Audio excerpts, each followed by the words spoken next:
It is around noon on Friday, and I'm telling you what time it is and what time of the day, what day it is and what time of the day it is, so you can understand my instructions. I've got some sourdough discard, and I'm going to stir that up, and I'm going to begin around noon on Friday by putting my sourdough discard in another clean jar, and we're going to use a scale to measure this out. And what we're going to do is we're going to get this nice and bubbly, our starter.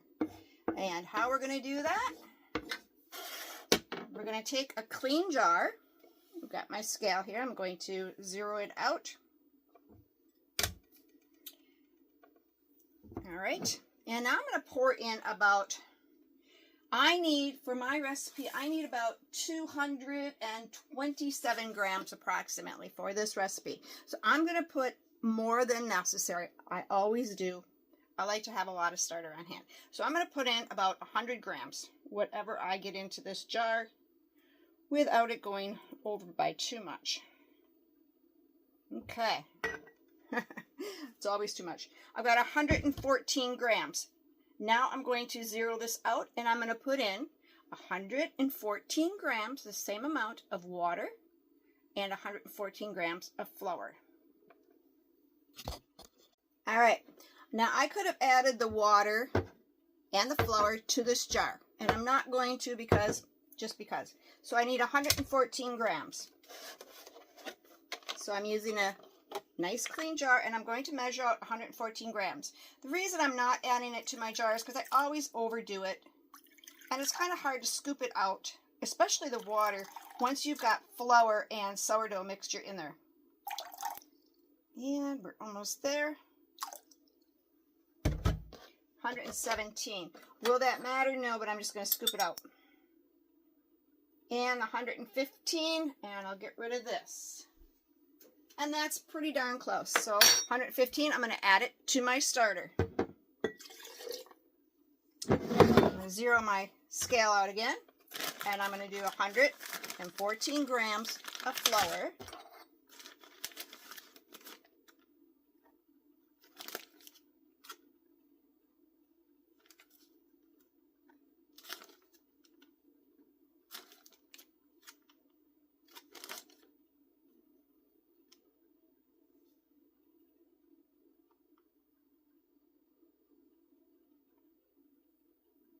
All right, now we're going to take that and we're going to add it to our jar here. We've got our water, our starter in there, or our discard, I should say, and we're going to add in the flour. And then we're just going to mix this up. I'm going to cover it lightly, and I'm going to let it do its thing. Like I say, we started, I'm a little messy, like I say, we started around noon. And we're going to let this rise. And it's probably going to take a good part of the afternoon. Now, it's nice and toasty in here. But I am going to mark my jar so I know where the line was when we started. And I want this to double. So the rest of the afternoon is pretty much free for me. So just know you can go and do things. So around 6 o'clock tonight or 4 o'clock this evening or 6, somewhere in that time frame, I'm going to come back to this and we'll see how much it has risen. In the meantime, for this recipe, I did go ahead and take out, you can either use a half a cup of butter, softened, or a half a cup of coconut oil. And I did go get my coconut oil out, and it is just going to get to room temperature. I just want it, it's not melted. It's going to be softened. So that's what I'm doing with that. I'm just putting that aside. All right, I'm going to clean up my jar, put my cover on, if I can find it. And then I'm just going to let this sit out in a warm kind of environment so that it can rise. I am going to mark it real quick with a marker. And this I can wash off also. So you can see I put a line on there. Now I want this to double. It's always a mess here. Okay. While I'm cleaning up my little mess here, I do want to mention when you use your utensils, whatever utensils you use that you get the sourdough on, you do want to rinse those off right away and use a lot of water to rinse that off, because this will thicken. It could cause a few issues in your drain. So make sure you do rinse those items off right away when they're still wet, because they will cake on and you don't want to deal with that. Okay, so for this video, I'm going to give you what we're going to use for the ingredients. When I told you that I use a half of a cup of the soft, not melted coconut oil, we're going to use, instead of cups, we're going to be using grams. So we want 113 grams of coconut oil or butter. We're going to use 42 grams of honey, 17 grams of salt, 227 grams of active sourdough starter. So that's why we prepared this ahead of time. We want 590 grams of water, and your water, you want to make sure if you're getting it out of your tap and you have chemicals in there, just store that in the fridge for a day, 24 hours, and let the chemicals be released. Or if you have distilled water, you can use that. If you have good well water, go ahead and use that. 1,120 grams of flour. So those are the amounts that we're going to use today in this recipe. And I'm also going to be using some everything bagel seasoning that we will add partway into the recipe. I don't really have a calculation for that. I'm just going to put it in. So those are the items. So my starter has risen, and there is a lot of bubbles in there. It's rather low light in here because, well, it's 10:30 at night. So I'll let you know that it is that late. So, but this is going to rise overnight. So that's the wonderfulness of this. It sat all afternoon doing its thing here, and now it's close to bedtime. So if you're going to start, if you go to bed at like 9 o'clock at night, you want to start this about an hour or so earlier than when I started this about noon. Okay, so I'm finishing my adding here. I just wanted to show you that is my starter, how much it's risen, nice and bubbly. You can see that in there. All right. So we need, of the starter, 227 grams. I've got my scale zeroed out, and we're just going to put that in, and then we'll go ahead and mix up all of our ingredients. There's no stretch and folds in this recipe. We're just going to mix it. We're going to knead it on a clean counter surface for about 10 to 12 minutes. And don't be afraid to knead. It builds up the muscles in your arms, keeps you strong.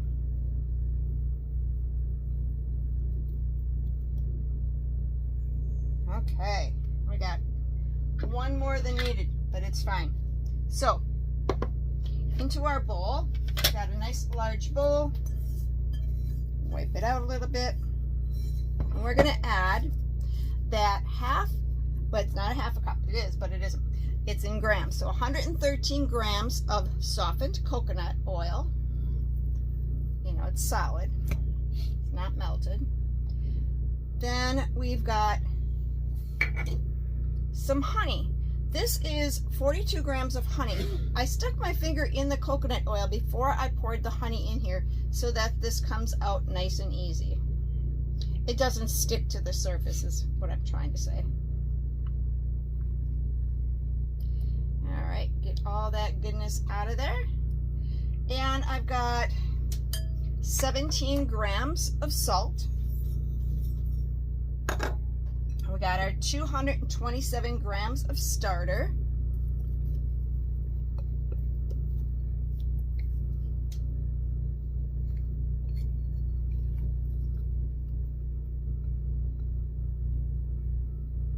And you can hear my generator running in the background there.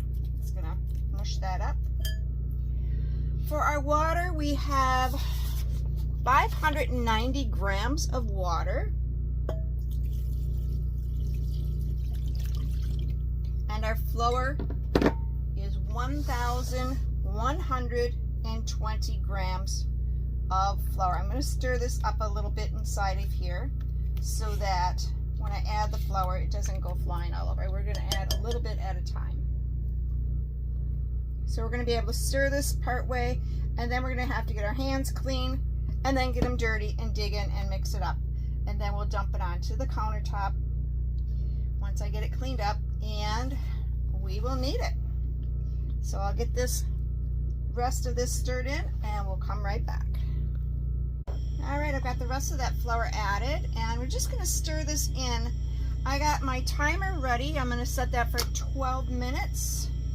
Once I've got this mostly mixed here, and then we're going to dump it on the counter. I forgot that I'm going to add some everything basil seasoning. I'm going to add that to this bread. Now this is going to make 2 loaves, so I'm going to add quite a bit of it. All right, I think I can safely dump this onto my counter now.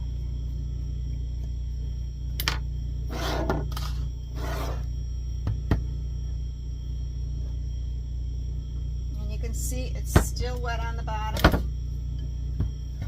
of the bowl here.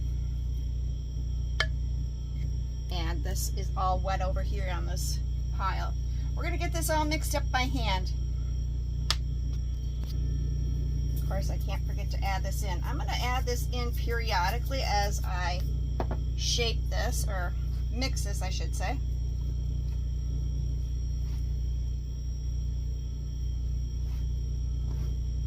It's really shaggy, but doing the kneading of the dough instead of doing stretch and folds is just going to get it all mixed in really nice.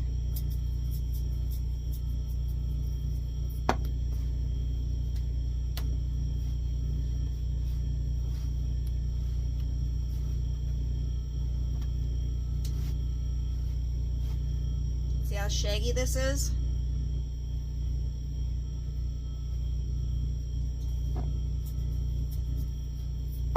Make sure my container was clean, so when I went to grab it, it was clean, so I'm not contaminating anything.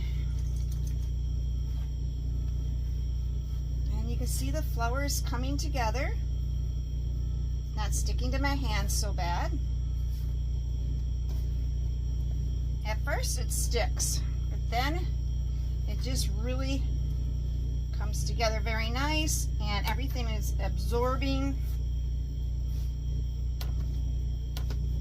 I'm just going to start kneading this.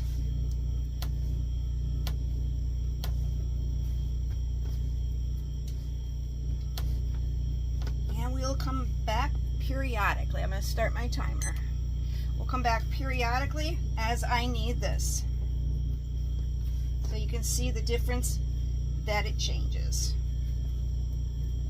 It is already, it's still shaggy, but it's not bad at all.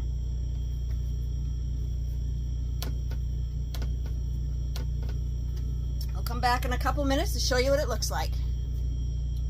2 minutes into our kneading, all of that coconut oil will get nice and warm from all this process, so it'll melt up very nice. This makes a very soft, and there's not that many big holes in like normal sourdough. When you do it like this, there's a chunk of coconut that I'm just going to break up a little bit. So your holes in your bread are a lot. They're not very big. Yeah, there's still holes in them, but you know, it holds your butter or whatever you have, your peanut butter, whatever you're going to put on your sourdough sandwich bread. It holds it in there so it's not falling through. And you can see this is a workout. It's not sticking to my hands.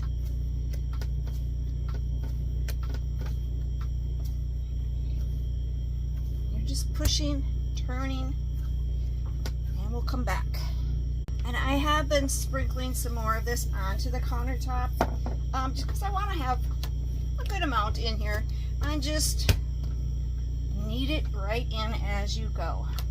I think that's all the amount that I'm going to be using of the seasoning.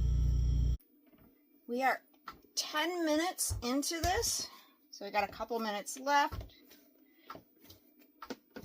Now you could put this in your KitchenAid mixer and just add all the ingredients at one time and mix it up at least for 10 minutes when it stops sticking to the side of the bowl. But I don't want to use the power, the electricity, and I want to make my arms stronger, so I'm going to knead it with my arms. Plus it's good exercise for my finger that I wrecked in my wringer washer incident last March when I proceeded to make my very first ever sourdough. Yeah, if you haven't seen that video, it's kind of a disaster, but something to think about. You don't want to lose your mind over something so simple as sourdough. That's one of the reasons that I'm doing this video. You don't have to do it the way everybody else does it. There are other ways. And you can see how beautiful this looks. And we have about 20 seconds left. I'm going to stop and we're going to put it in our bowl. We're going to grease our bowl just a little bit and put it in there. All right, I don't really know if I need to add any oil, grease, butter to my bowl, but I'm just going to do it because, well, I think it's what I do every time. Isn't that funny? I don't even know. But I usually do this, so we're just going to do that. So we're going to take our dough and we're just going to put it in here, and we're going to cover that with a piece of plastic saran wrap. Let me go get that. All right, push that out of the cupboard. And now we're just going to put this in a warm place to rise overnight, kind of get an idea of how much you've got on here, or in there, so you know how much it has risen, which it should double. Well, it should get to the top of the bowl. So we will put this in a decently warm spot for the evening, all overnight. And in the morning, we will divide it and see what happens from there. Good morning. Let's take a look at our dough.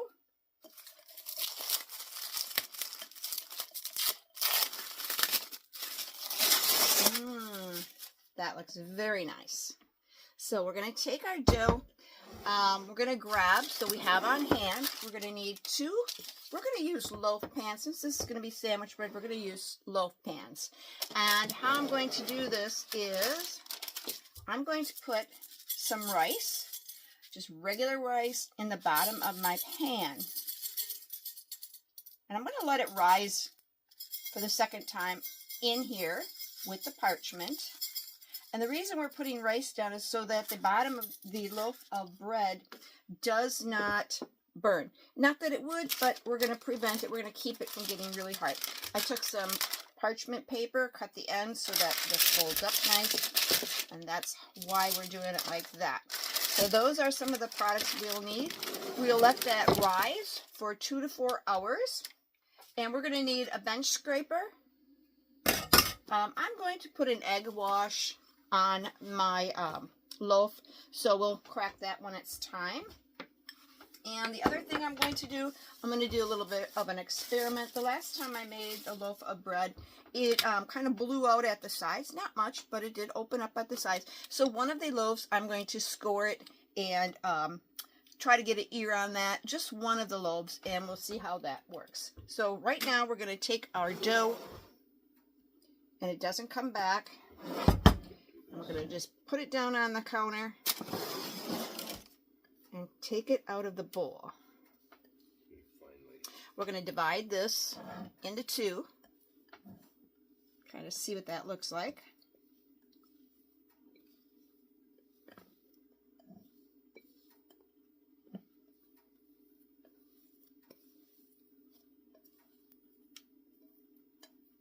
And that's where our bench scraper comes in.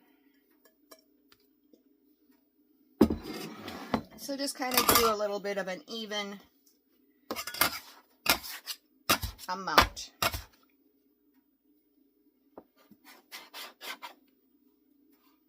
You don't want to pull your bread because you don't want to break it. So we're going to take this one, put it aside. scrape it off. This one here, we're going to make it into a rectangle. Kind of flatten it gently. Just pull it apart a little bit. Decent size rectangle.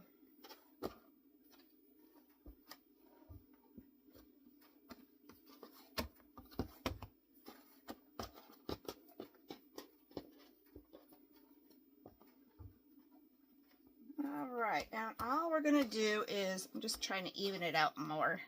We're just going to fold this here about yay much, and we'll do it again on this side. And I'm going to take it and I'm going to roll it, kind of tuck it in. And you can see the sides sticking out. Each side is doing that. I'll show you how we take care of that. Alright, we got our bottom. So we're just going to pinch the bottom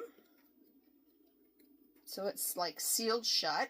And then we're going to take our fingers, and hopefully you can see this good enough. See how that is? We're going to push that inside there.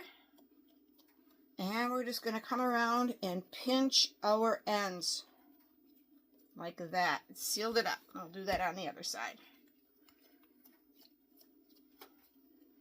And just pinch it together. Just seals it right up.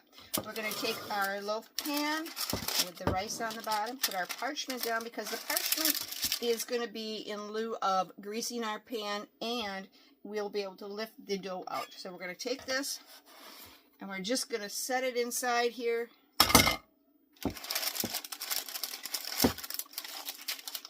And we will cover that, and we'll get our second one done. So when you put it in your pan, you want the seam side that you tucked in on the bottom. Alright, we've got our 2 loaves ready. We're going to take our saran wrap that we had on the bowl, and that should pretty much cover it. And we're going to cover this better, and then we're going to set it aside for 2 to 4 hours and see how much it rises.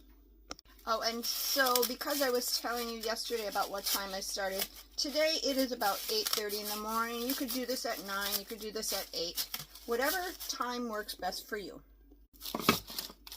Here's just a side view of how well the bread has risen. And we're going to get this in the oven. So for the next part of this video, I'll let you know that it is almost noon on Saturday. I've got me a pan that I'm going to put underneath these containers, or these loaf pans. So I've got that out. And I do have another pan that I can cover this with. If you've got something that you can cover your bread with, this is how I'm going to do it. So we want to keep the moisture inside of there. That's why we're going to cover it for the first 30 minutes of making this bread. Like I said, the oven is warming up to 375. And if you haven't, maybe you've never made bread before, maybe you're new to cooking or baking. So I'm just going to give you some ideas here. I'm going to scramble up this egg slightly, and this will go on to our dough here for an egg wash. Now, where did my little thing go? This isn't a very tight or a tight skin. It's not dry. Now, if I were to make my other sourdough bread, which is a different process, there would be a tougher skin on here. So I'm just going to go ahead and I think we're just going to brush these first with the egg wash. And like I said, I am going to score one of them just for an experiment to see if it doesn't keep the bread inside of the loaf better and it doesn't kind of come out on the side. So I can see a decent sized bubble over here.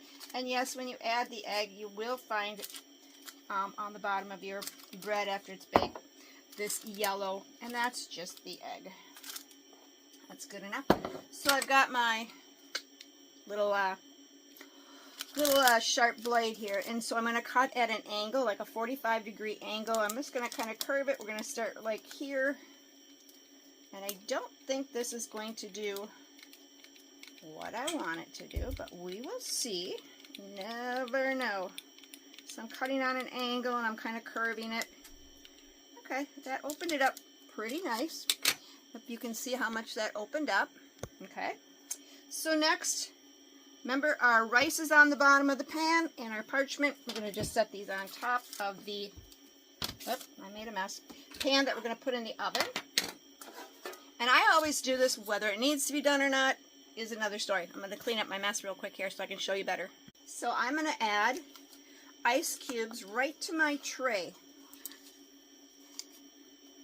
I can get them out of the container. I'll put about 6 of them on there. And what I'm going to do is, this is going to provide the moisture.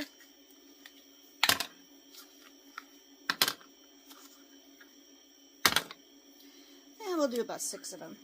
And then I'll put my cover on like this. And yes, because of how big this pan is, it might come into the way of the bread on the edges. I'm not worried about that though. And we're just going to cover it, and all that melting of the ice cubes will produce moisture. It will go inside there and stay covered. So we're going to get this in the oven at 375 for the first 30 minutes. And I'll just give you a peek so you can kind of see what that looks like. We're going to get this closed. It's been a half hour. Let's remove this cover. Nice and easy. Oh, look at that. They kind of stuck together. I'm going to bring them apart. And hopefully, I'll just separate them a little bit so we can get better cooking throughout. And we'll get that back in for another, 20 minutes. I might change my mind. Because of how nice and brown they are, I might put a cover of foil on top of there so that it doesn't brown. And that is what I did. I just placed it over the top. And we'll let that finish cooking. I'm going to do 15 minutes instead, and we'll keep checking that. So your temperature of your bread, you want your bread to get to 190 to 200 degrees Fahrenheit, or yeah, around there. And if you're doing the other temperature of Celsius, you want it to be between 88 and 95. All right, we finally got these out of the oven. I got them out at about 200 degrees. And that's how they look. You can see it kind of stretched there, broke apart there. That's where these two were attached. Oh, yes. It looks great. There is the scoring I did, and I guess I could have went a little bit deeper. It did open up, so I'm happy about that. It still did kind of come out on this side, but that's fine. Let's take this off the bottom and see what our bread looks like. Well, it's kind of hot. On the bottom, oh, that looks very nice. Not burnt, nice and done. And this is the rice that's in the pans. I will put this in a plastic bag, and I will reuse that because it's still good. I'll reuse that on my next batch. Oh, and this just got out of the oven, so don't be cutting into it. Give it at least 2 to 4 hours to cool. We're going to cut it at about 3 o'clock since it's about 1 o'clock now, and we'll come back and see how lovely this looks. Well, let's cut into one of these.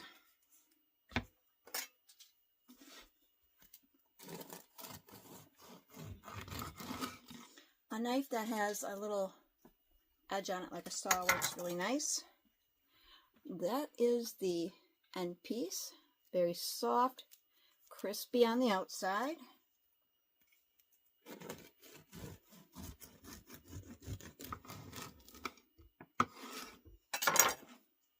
It has cooked all the way through. The crust is thin. I like that. You can see there's holes in there, but they're a lot smaller, and these black pieces are, of course, part of the everything bagel seasoning. Let's give it a taste with a little bit of butter on there.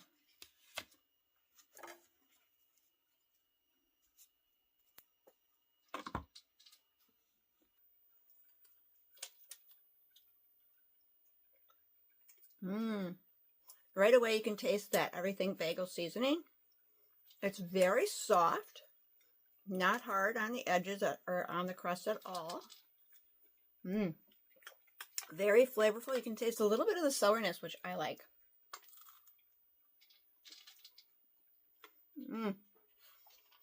Very good sourdough sandwich bread, especially if you're a beginner.